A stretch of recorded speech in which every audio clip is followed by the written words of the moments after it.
अस्सलामुअलैकुम नाजरीन, मैं हूँ आवाज़ वतन न्यूज़ के साथ शाना जहरा।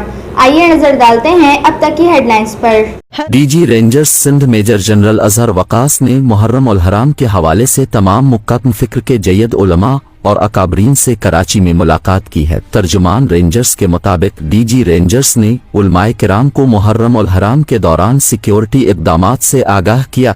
रेंजर्स के तर्जुमान ने बताया है कि डीजी रेंजर्स सिंध ने उलमाए किराम को सिक्योरिटी के लिए फुल प्रूफ इंतजामात की यकीन दहानी कराई। तर्जुमान रेंजर्स ने बताया है कि गुफ्तगू के दौरान डीजी रेंजर्स ने तमाम उलमाए किराम और अकाबरीन पर मजहबी हम आनगी और रवादारी कायम रखने पर जोर दिया। रेंजर्स के तर्जुमान का कहना है कि इजलास में उलमाए किराम ने सूबाई हुकूमत के कवानीन और ज़ाबित अखलाक की यकीन दहानी कराई।